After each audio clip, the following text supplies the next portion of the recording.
dailies and Sick. Johnny, thanks for coming on to the podcast today, man. Thanks for having me. No, great, Yeah, great super to stoked. chat. Yeah, super stoked to have you. I know the time difference is huge, 16 hours apart. You're in Hong Kong, I'm in Utah, but I'm super glad. Thanks to social media, we can make this work, right? Yeah, and it worked out pretty smoothly. Like you only got in touch for like last week, make it happen the week after, straight after. Yeah, Efficiency. no, exactly. Just that's kind of how that works, right? Just being very efficient with time management. And, I just kind of you had a very impressive bio. If I read it correctly, you have what, 28 marathons under your belt? Is that right? Yep. So just did number 28 2 days ago in Seoul. Dude, 28. I don't like, from what time period did you start doing marathons? Because I was telling a buddy at work, shout out to Trey, but I was like, dude, I think he's done 28 marathons. He goes, at what time how do you do that, So when was your first marathon? And if you remember the location and everything, I'm sure Yeah, it's a little I lost in the remember it. sauce. I remember it so well. It was actually really recently. It was August 2023. So literally only about just over 2 years ago. Okay. Yeah, you've just been accumulating and stacking those marathons along the way, huh? Yeah. So that was in Helsinki. So Okay. basically, what happened was COVID happened. So then I moved to Hong Kong during COVID. I got into running in 2021, 2022, but then I couldn't do any events. Then my first event was in 2023 at the start. It was a half marathon, and I loved the environment. I love the atmosphere of a race, just the feeling of like standing on the start line, ready to race, basically. And like it's just addictive, I guess. Mm. And I mean, I grew up watching sports a lot, and I always wanted to do something sports related. And when you watch football or when you watch like basketball or something, like you feel like you could jump onto the pitch at any moment and make a difference. And like in a mass participation event, like in marathon running, like you are a player. Anyone can be a player in that on that field on that course. And then I just started doing half marathons for like 6 months, and then did my first marathon in August 2023. And then basically since then, it's been relentless. It's been like sometimes like doubling up for like two every 2 weeks. In 2024, I used to do a lot of twice a month. Now, calm down a bit, once a month. Okay, you say calm down once a month for a Yeah. minute. Awesome, awesome. Yeah, so you explained like the feeling you get, right? Typically you can describe it as like the jitters. Like I used to get them pre like football or pre basketball games. So would you say that you got addicted to that feeling? Is it the beginning feeling or the end feeling that you enjoyed more in the moment? The accomplishment or the startup? Nowadays, I don't. I feel like with enough training, you start a race. You know what your target is. You're just controlling your own controllables in a way, because you've done all the training, and you have that target in mind, and you know that whether you are 100% or 90%, you're going to be there or thereabouts unless something dramatic goes wrong. So nowadays, I don't really get the jitters at the start, but then it's always the end. The end is always the most memorable part. I've lost count on the number of times I've cried at the end of a marathon, whether it's because it was brutal, it was a brutal course, and I just wanted it to end from the I don't know, from the 25-kilometer mark or the 35-kilometer mark, um, or achieving that PB that you've been training so hard for, and then once you finally cross that finish line, there's no more to run. You've done your job. You've run more than enough. You've run 42 kilometers or 26 miles. Yeah. No, Your absolutely. job, and then you look at that time board or you look at your watch, and if that is what you've been aiming for or beyond what you've been aiming for, then it's a feeling like no other, because every race you suffer, you're in pain basically. Oh yeah. Oh I yeah. realize yeah, for sure. I mean, it's a long distance. It doesn't really get easier, and in fact, Hmm. actually, the more you do, actually, the harder it gets because you're pushing harder. You know the limits of your body, and Mm. so it actually does become more painful, and objectively you are running faster. So achieving these goals becomes incrementally harder and harder. So then the payoff is actually bigger and bigger. Yeah, you're sort of just setting a higher standard each, each and every time and stuff like that. So when you are running, do you run with music or no music? And Always, then always, yeah, always music. Yeah. big music guy as well. With training, I'm like, if I forget my earphones, I'm like, oh gosh, darn it. And then I'm like, all right, well, I gotta lock in for this then. Really lock in with no music. So when you are running all these long distances, would you say you get into more of a monotonous like groove mentally, or do you think about anything specific, or like what is that? I've never ran a marathon. I've only done a half marathon myself, and fortunately I was uh blessed enough to have somebody with me running, so we were actually kind of Ooh. talking a little bit. I was like, how you feeling? He's like, good. So I had a little bit of touch bases with somebody along the way. But what's going through your mind usually with these races and stuff like that? Yeah, and you've had the experience that I've never had. I've never had to run a whole race next to somebody. I actually like that actually, to actually have someone to support. Um, what's going through my mind? It's at this moment in time. Well, previously it would be hmm, admiring the scenery, taking a few videos along the way, and I still do that nowadays. So in my most recent one, so that was just 2 days ago. It's just all about hitting your splits. You know your time goal for each kilometer or for each mile, and it's just about maintaining that and having little targets that you can look forward to. So, for example, I know that at the 5 kilometer mark, I'm going to take a video of myself still running, and I'll Hmm. say my 5K split, and I can use that for a reel. Then I Okay. know at 6K, I'm going to take my first gel. Then at 10K, I'm going to take another video of my 10K split.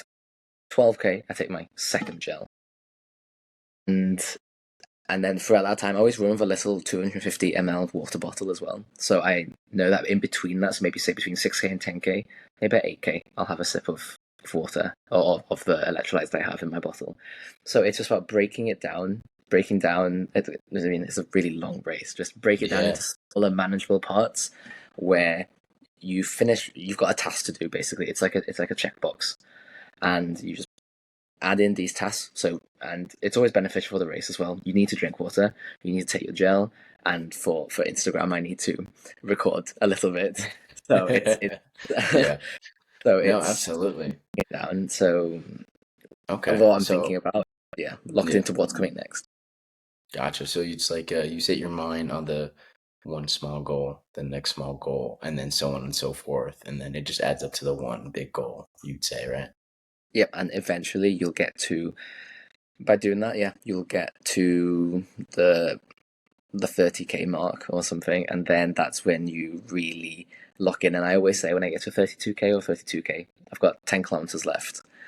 And for me, the word is just business. Like, this is the Mm. business end. You haven't, and again, it's a quote, like, you haven't come this far just to come this far. Like, I haven't Mm. run my heart out for 32 kilometers to not reach 42 kilometers at in a time that I can be proud of. We've done 10Ks so much in training. It's still a very significant amount, but when you've already done 32, that's the time to lock in. And so, actually, from the 32 mark, I don't record anymore. I only take Okay. one gel at the 36K mark because it's just pure. It's not that you can see the finish line, but once you get down to the single figures, you've got 9K left, you've got 8K left, then your belief can start to really grow. And there's been occasions where I've emotionally just gotten really caught up in the emotion of it, and I've got 3K left to go, and I feel strong, and I know I can get my time goal, and then I start.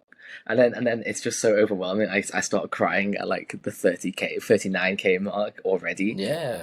because that's when the finish line really does come in sight, and you feel it coming, and you know you can reach it, and you just got to run your final 3K as with your heart in your sleeve, and you just go all out. Yeah. No, I mean, I would imagine, especially like, like right before you even hopped on the podcast, you just came back from a training session, right? So I would imagine a lot of the discipline and daily ins and outs, the emotions can get held in because you just get up and go, right? Get up and go. And then when you do end up at the back end of that marathon is when the emotions, kind of come out because you're like, it's like that. It's that breath. It's that letting go. You're like, here we go. This is what it was. This is what I wanted, or I hit a PB, right? Like just all those stacked up emotions that you were able to kind of push down and thrive in the discipline, and then it came out, in the at the back end of the marathon. Yep, absolutely. It's that feeling of elation, euphoria. Oh, what's the word? It's a catharsis moment. Exactly. It's that just Yeah. that release of that's this is what exactly what you've been training for. It's you're on the brink of it, and all you have to do is just maintain pace, no matter how painful your whole Mm. body feel, and your whole body is aching, and yeah, your body's been telling you to stop about 10 kilometers ago, to be completely honest, and Yeah. you've put No. through that. It's the final test. It's the Mm. final test. A lot of people say that the marathon is the victory lap, and Mm. that you can only complete the marathon in having done months or years of training. Um, and so this is your time to show what you can do because you've racked up over the course of many months, you've racked up hundreds and hundreds of kilometers. This race, this 42 kilometers or 26 miles, in comparison to that, is actually quite minimal. Mm. And so this is just your Yeah. final run, especially for a lot of people who um, maybe they run one marathon in their life, or they run two, and this is like a huge. It is obviously such a huge achievement to do like your first marathon, and I understand. I mean, I see lots of people that they just did New York recently, like 2 days ago. Yeah, for a lot of people that could be their only marathon, and they've trained months for it, and they've racked up all of that mileage, and this is just their victory lap. This is what they've worked hard for, and they should definitely enjoy that victory. Yeah. No, absolutely. So you kind of mentioned that, you have all these smaller goals stacked up within the race. Like mentally, you're like, okay, at this point, I'll do this and I'll do this. Um, when you first started off doing your marathon, how has your training kind of developed, right? Because I'm Mhm. guessing you have a bunch of buddies that you train with, right? Because you said you had a track session. So, what did it look like from when you first started, and then what does what does it look like with surroundings for you, like as far as training, a specific gym or people? Like, what does that look like for keeping, you know, training partners, I guess, in a way? Yeah, so from 2023, I mean, my training's just changed completely. I mean, I used to run basically just on my own a lot. In Hong Kong, we have a really beautiful harbour run. It used to be about like a 7 kilometer run, but now they've expanded it to about 10 kilometers. And you just run along the harbour, and you're surrounded by skyscrapers. It's very familiar territory. It's iconic. It's picture perfect. It's Yeah. a postcard, and you can really build up a lot of mileage along that harbour. You've got a 10K straight, basically. So Oh wow, straight is you go insane. 10K that way, then you would go 10K that way. You've got 20K already. You're basically you've Yeah, done a that's half. insane. And it's about mixing it up. But it was just all alone, and I probably ran maybe like 3 times a week. But I didn't really know exactly what I was doing. I just thought, yeah, any run's going to be helpful. I'm not going to be too much worried about pace or make the mistake of overcooking it. Basically, so Mm, basically, you run every run like at your fastest pace, at your race pace, which you should never do because that leads to injury. And then I got injured in April 2024 from doing that. mm. What So that happened? that was after a few marathons, and it was just uh, I think it was just runner's knee, to be honest. Mm. It was a lot of it just felt it a lot in my inside of the knee, the meniscus, IT band. I had checked up and they said that my LCL, so frankly not ACL but ACL, but my LCL had a lot of strain on it. So basically what I had to do Gotcha. was, um, And after that, then I realized I was really looking for a run club, basically, to Oh to yeah. give some more structure, and so that I wasn't just running alone all the time, because it was really affecting, I guess, my social life, because I had all these runs in mind, but I didn't have any running friends. So then I finally found, in June 2024, yeah, a running club. I mean, I'm wearing it right now, yeah, and and then basically I was always going for like a sub 3 marathon, but I had many attempts at it, and actually like 3:10s or 3:12, and I was missing something basically. And what I was missing was speed work, track work, and where you are running shorter distances but at much faster paces. So interval sessions, you're running maybe like eight times 1,200 meters, and I never I'd never grown up running track or anything. I had hardly been running around a track. It's completely brand new to me. But then when you're running at faster paces than your race pace, then your race pace, your target race pace, feels a lot more comfortable. So if you Mm. can get comfortable, or if you get accustomed to the discomfort of really leaving it all out there on track in short interval sessions, then your ability to maintain a slower pace in the race is actually, it improves a lot. And then literally the second marathon that I did after joining this run club was my first sub 3 marathon, and I thought, wow, this is like clearly made a huge difference. And the motivation to continue is still there, because now all my friends are all part of this run club, and I've met Yeah. so many inspirational people who all do all sorts of different things, and they introduced me to High Rocks as well, which has now become like super popular.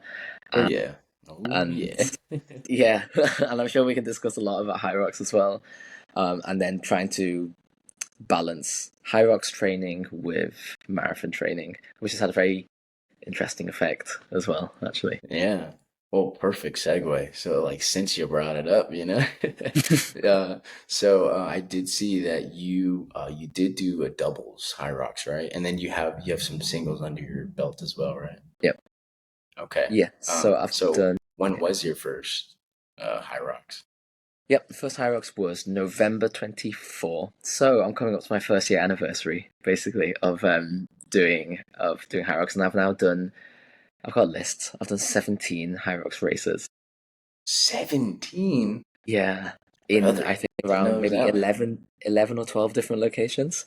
So the best thing about High Rocks is that you can kind of double up.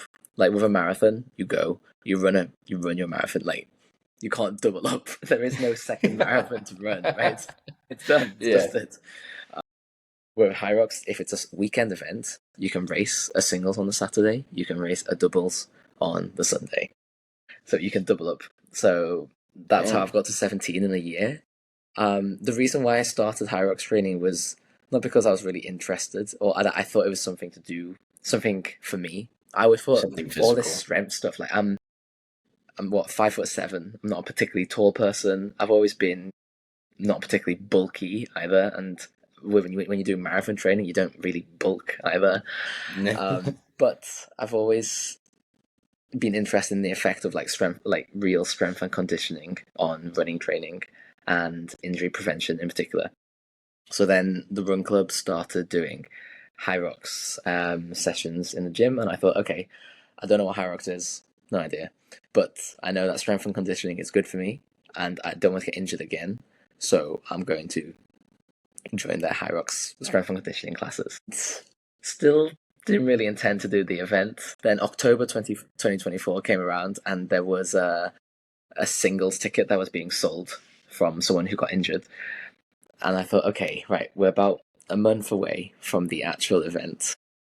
I'm probably not completely ready. Like my strength just wasn't there, especially like upper strength. The running was fine, but it's compromised running as well. These stations would really compromise my Yeah. quads, compromise my ability to run to the best of my ability.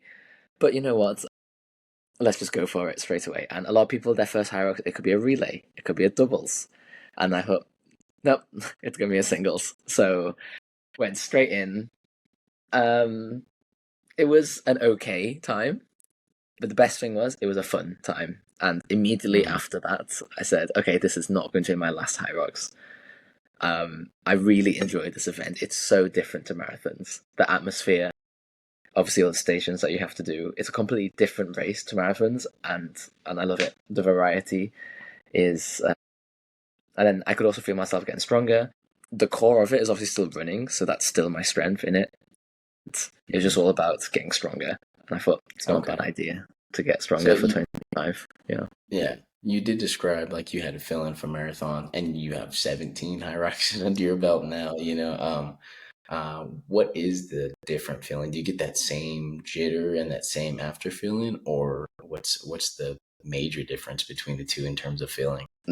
I think yeah, now definitely with High Rocks, I get the jitters at the start line because they really hype it up in the start. And there's loud music playing. You're surrounded. I mean, everyone's topless in High Rocks basically. So you're topless. Like Yeah, you're like surrounded by everyone. like huge guys. That I mean, I look at them and I know I can probably run faster than them, but obviously they are like stronger on the Hmm. stations. So it's about.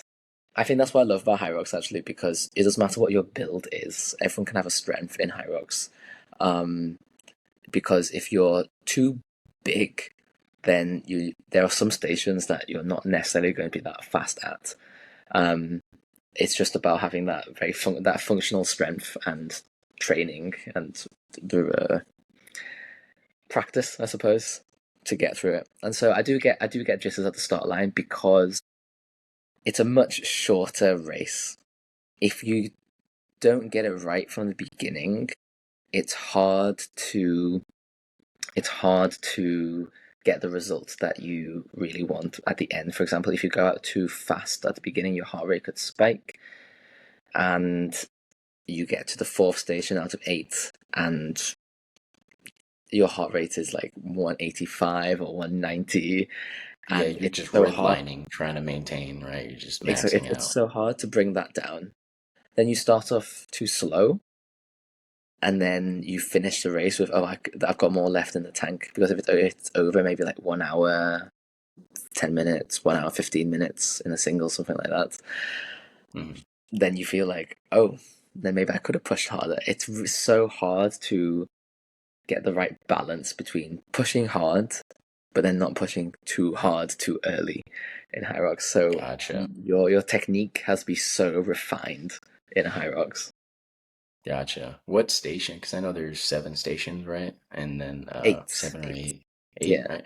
right? What station would you say you found the most challenging while you're already taxed from the other stations and also taxed by like just the running on top of it? Which one would you say like, oh, that was a little bit of a rough one?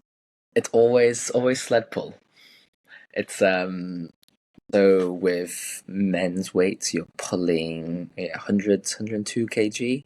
Pro weight, you're pulling 152 kilograms. Four times lengths of what, 12.5 meters. And it's still the one I'm definitely working hardest on, because you need good leverage. So tall athletes have a benefit because when they pull and they lean backwards, they can get a lot more leverage on the sled and they can pull it further. Then if you're big on upper body, which I'm not, you can use your arms and a lot more, and that really helps as well. So yeah, definitely sled pull is the one that really takes. It's one that when I finish, I'm so relieved that it's finished. Yeah. You're like, thank you. Yeah. Gotcha. Yeah, because talking to some other High Rocks athletes and just other athletes in general that I've been able to speak with, they do say um, High Rocks is super beneficial too, especially if you do have a strong running background, because a lot of it you can make up time if you do have a solid running background. Um, so going into High Rocks, you had some smaller goals and stuff like that. What is the difference in your mindset? Because you don't have music with High Rocks. I'm guessing they're bumping it out loud, right? So what's going through your mind in terms of knocking out these like pretty much high intensity movements when it comes to that? So what's going through your mind in those moments I think when that's you're what I doing love that? about the variety of High Rocks, is that you don't actually have to think about what to focus on, because what you have to focus on, it comes by very fast.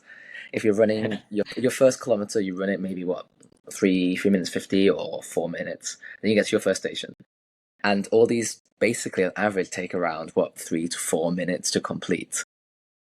And so your focus is very already it's very split up. It's like a menu. It's all written out for you.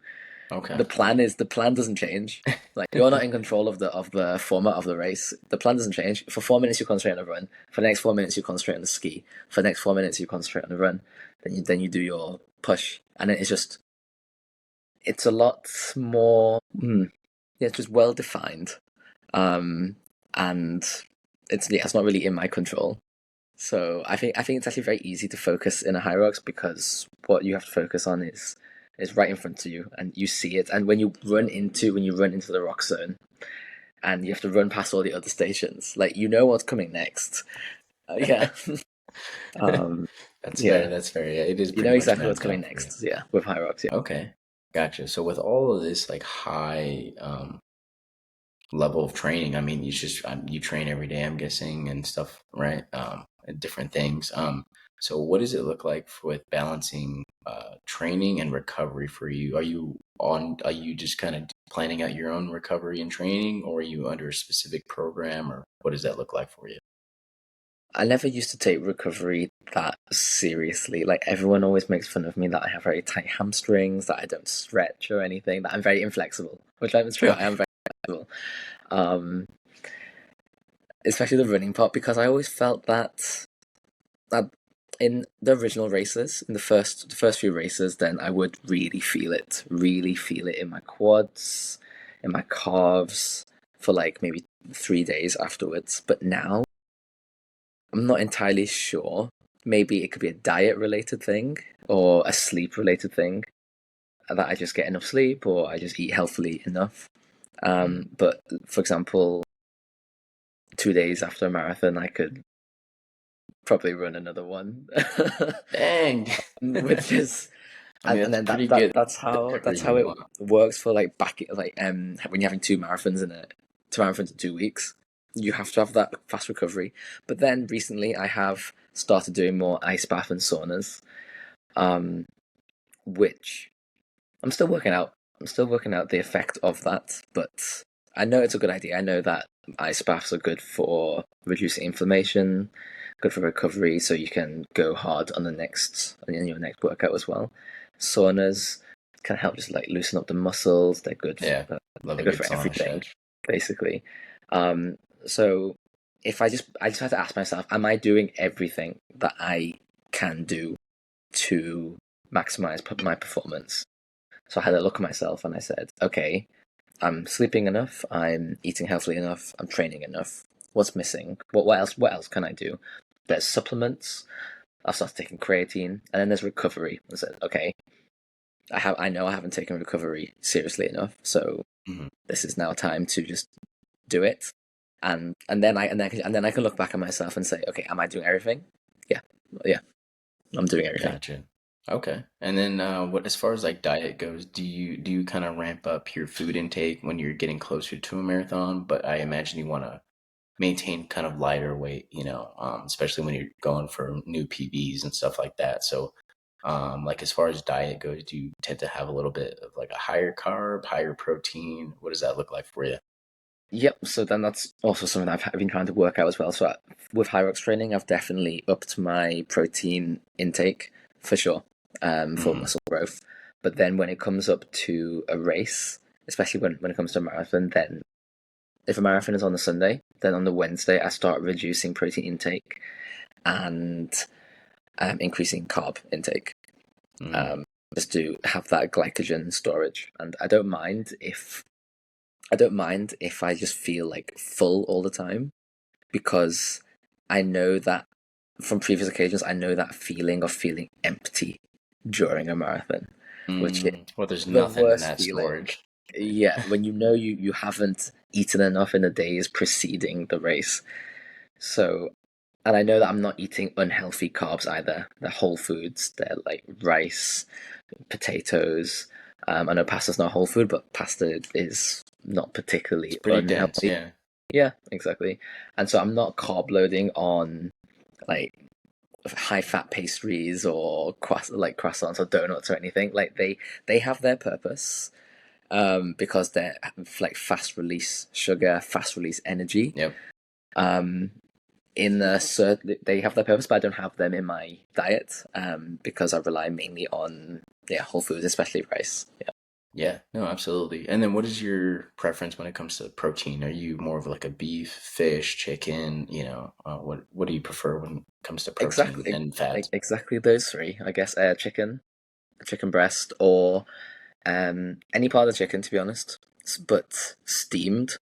So Hmm, very Chinese style, I guess. Steamed chicken with garlic, ginger, and spring onions. that So sounds good. just Sounds clean, very just good. clean protein. Eggs, definitely. Steamed fish, again, very Chinese style. Steamed fish. Hmm. Um, beef, yes, but I eat less beef than chicken and fish. So actually, just lighter Yeah. protein. Yeah, Okay. Yeah. I definitely can feel the effects as well. Like just from like I do just probably a little bit more CrossFit style training, and hit training. So, I do feel the difference. I understand what you're saying. Where if I focus a little bit too much more on beef versus chicken, I'm like, I feel significantly heavier, or just a little bit more, because there's a lot more fat content in it as well. So you right. can, after you've done it enough, you can feel the effects of both. And I definitely can feel it when it comes to beef, chicken, fish. I personally, if I can have enough fish, I'll consume that because I think I've always looked better. And I don't know, I feel like it changes the structure a little bit. I like the way I kind of look and feel with fish more, I would say. Same. I feel like fish is really underrated because whenever you ask people, it's like, what do you protein, well, bulk on? It's always like chicken, eggs, and beef, right? But Hmm. then fish, yeah, fish is for me, it's, well, yeah, definitely one of my favorites. Yeah. Yeah, it's definitely a little bit lighter, so I even feel like I could probably intake more protein because I'm not so full, and I'm Mm. not, maybe not too bloated either. Um, so with all this training and stuff like that, how would you say you've been doing it for a few years now, and I'm a firm believer that it definitely impacts on who you are as a person, emotionally and mentally, of course, physically. So, what has all this training brought you, especially marathon and high rocks training? The community. How would you say it's kind of impacted your life on a more personal level and self development? I feel like it's definitely taught me to be so goal oriented, and it's really tested my commitment, self discipline as well, and also just more determined, because when you have so many goals in mind, you have to make a lot of sacrifices, and you have to learn to do what's beneficial. And I feel like it definitely has made me a more. Hmm, it's not that I wasn't particularly determined, but I just perhaps didn't have such tangible goals in mind in life. Because if someone asked me what your goals in life, you could very easily just say the classic, get married, have kids, get a home, live a happy life. And I respect people, obviously, and like those, yeah, I definitely have those goals as well. But it's just when you are in your day to day life, I feel like it's important to have something to look forward to in Mm, the short to medium term as well. And so, what I look forward to, I look forward to training. I look forward to being surrounded by people with the same goals as me. We're all working together towards our High Rocks goals or our marathon goals. And so life has just gone by very fast mm, since all this training has really ramped up, because it's all about doing everything you can to achieve your goal. Um, so I guess it has had it's definitely had a significant impact on my everyday life. Yeah, since yeah. Okay. since setting these new short to medium term goals, something that you can really something that you can really look forward to, something that you really work towards, and it's so fulfilling when that pays off. Yeah. No, I think just talking to people in general when it comes to goal setting or even just getting out of your comfort zone in general, I think a lot of people might struggle with that just because, um, it's very easy to get stuck in your head, right? Or like a goal might seem far too daunting than like to be able to approach it and attempt it, But I think, like you said, especially having a surrounding of people and a group of people with like-minded goals and keeping each other held accountable will always get you through because I do a lot of training by myself too, but it is very nice when I do have a training partner and you, Yeah, you can make it fun, right? Like it makes it seem less daunting and you're like, oh, we're just trying to do the same thing. Like we're all in it and then it makes it far easy for your focus. And like let's say, you don't have to be a professional athlete, right? Like it's just like you need to have like your goals in mind and then just have that sense of fulfillment like you said you were able to get, because some people might not like their job, some people might not like their current situation they're in, but if you can center your focus on something you'd even just be open and interested to, like you said, high ranks, you're like, maybe not my preference, but I'll see what it's like. And then you're like, oh, this is new. This is still keeping me on track for my current goal, like with running marathons and getting faster. So yeah, I definitely would agree. It's just like it makes time. Like even with doing these podcasts now, I'm like, I just like talking to people. I like hearing, there's super interesting people out there, and being able to you can always get something from somebody and you can always learn something. And exactly. Yeah, yeah. I think you can always learn something about yourself as well because, yeah, that's just one more thing. I've just shown to myself that I can really break new boundary in myself and show myself that I can do things I never thought I was able to do, or that I was never encouraged to do growing up. Hmm. I never really had a big sporting background in school or even at like university, but I was just always so academic. But then I really wanted to explore my like sports side, athletic side. I was always so interested in that. And then it was only since um, moving away from the UK, moving to Hong Kong, and then being able to explore that for myself. And then this is just all part of that journey about discovering my own potential. To be honest, unlocking potential that I never knew that I had in a way. And so it's a story, it's just a journey of self growth and self discovery. And still Yeah. early days as well. Yeah, absolutely. I do believe too that sometimes you just have to remove yourself. You need to remove yourself from, even if it's a good situation you're in or a bad situation, sometimes placing yourself elsewhere in a different location, a different job, a different friend group will vastly change your entire life around, right? You're only one moment away every time from change.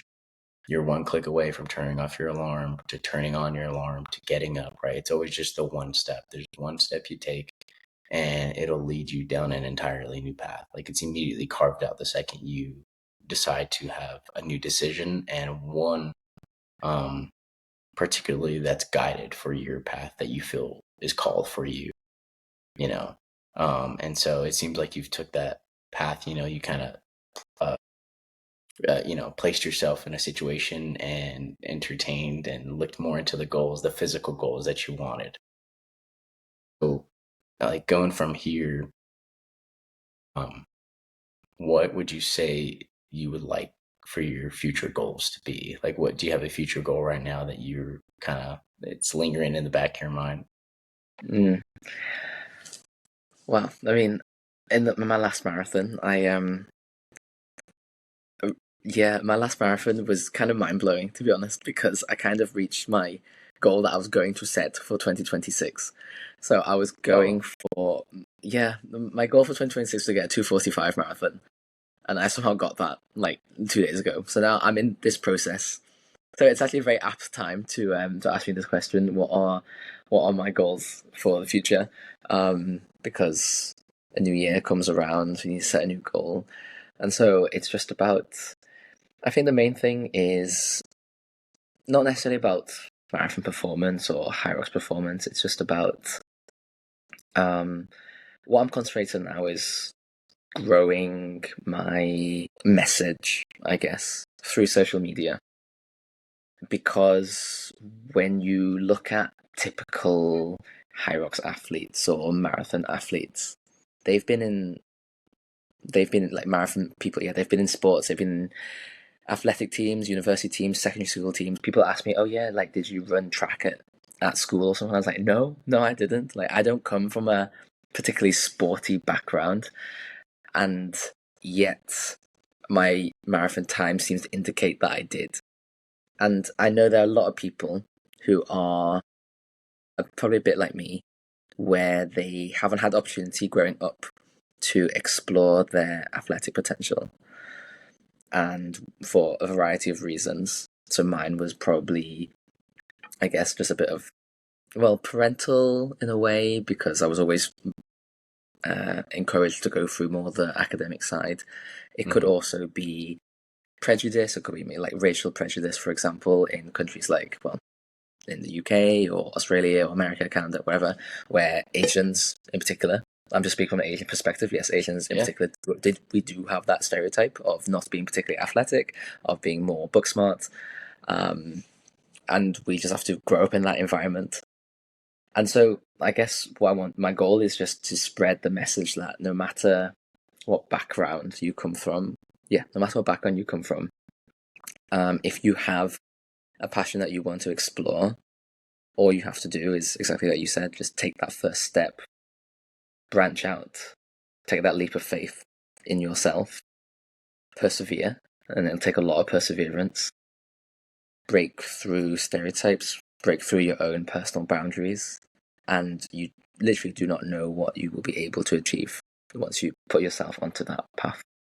It's a great message. I mean, and I think you're clearly living it out, and there's nothing better than a living, breathing example of the message you're trying to get across. You know, it's like it's easy to say things, right? People talk all day long, but being able to physically be an example and lead is probably the most ideal way to send a message, right? And you know, you're clearly striving and doing that, and I definitely respect the hell out of it. You know, just I can tell that you're just a very determined guy, and that you will continue to grow in all those things. So looking back on this journey and this time, you know, a few years that you've been doing it, what's something that you're proud to say you've learned to do well, whether that be with training and discipline, like anything, something you think you do well that you've grasped, and then what's something that you feel like you would like to work on. Hmm. Well, there's a real self-reflection. Oh yeah. Yeah. I think something that I've done well is really sticking to my belief in myself and really pushing my limits and not settling. Because when I first ran my first marathon, I thought that was it. I got my target. I was aiming for sub 4, and I thought, wow, like that was fast, and I don't think I can do any faster. Mm. And but then the more I committed to it and really started testing my limits, and I realized then the time started dropping, and then you really start to break certain boundaries, like a 3:45, 3:30. Then you hit a 3:15. Then suddenly sub 3 comes on the horizon. Then you do sub 3, and then suddenly sub 250 comes on the horizon. Then you do 2:45. Increment is just the tangible progress that I have made over the past 2 years. I would say I'm proud. I'm proud of that. And then one thing that I could do better. Many, definitely lots of things. Lots of things. It's good. It's good. It's making Yeah, you think, man. it really is. It really is. It's like 11:43 at night in Hong Kong, but I'm again asked these deep questions. That's right. You did your physical training. Now we're doing some mental training, The right? training, right? Yeah. Um, what can I do better? Is being I suppose I could just be better at delivering my message, Mm, okay. where I don't get so caught up in like showing off, like, oh, I did this, or like, look at this podium, look at this, where I see a lot of that on Instagram, but I don't think that's not part of my message. I'm not showing this to show off.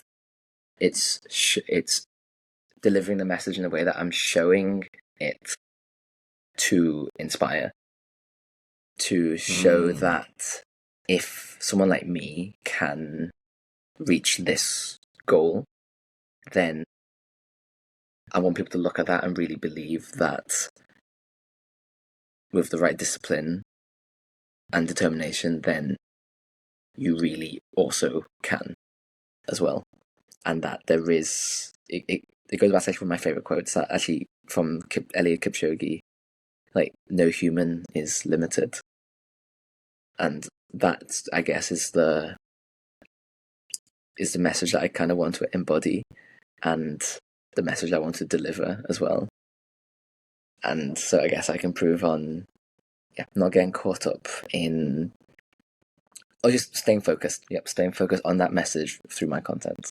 Yeah. okay. Yeah. So, if I can maybe just like, so I make sure I understand, just from a more, try and come from a more inspiring side to articulate your message that anybody is not limited and they're capable of achieving their goals, right? So, instead of it, maybe coming off that like it's about your goals and advertising your goals, but more about showing, hey, look, I did it. I'm nothing different or special. I don't even have a background in this. So, like, maybe we can figure this out together, right? Here's what I do. Here's a little bit, so on and so forth. In that way, if I've grasped it correctly. Yep, exactly. So it's like we're on this journey together. Yep. Awesome. No, man. Well, so I fully love your story, your background, and that's kind of what I wanted to gather. And um, besides all the great achievements, I mean, 28 marathons and what was it, like 14 high roxes or something, right? Something Yeah. like that. Something like that. But no, man, I think tremendous work ethic, and um, I think you exhibit definitely the example, and you express your message well. We all have to fine tune on some things around how we want to articulate a lot of message, but um, I do appreciate your time. I thank you for being able to come on to the Daily Ascend podcast, and the time crunch. I'm really glad figuring out the time between us seemed to be the most complicated part versus even if it's harder We than got it. even having. We're both Yeah, here now.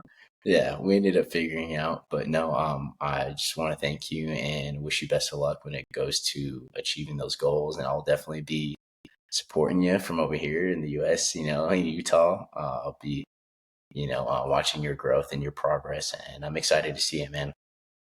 Thank you so much. Thank you so much for reaching out and getting in touch and inviting me to speak for, well, almost like 50 minutes. Yeah, no, we killed it. And, that's how you know it's a good convo, is when it just flows well and everything, right? But no, man, well, I appreciate your time, and we'll be all be tracking for your progress. Thanks so much. Really, really appreciate it. All right, man. I'll catch you.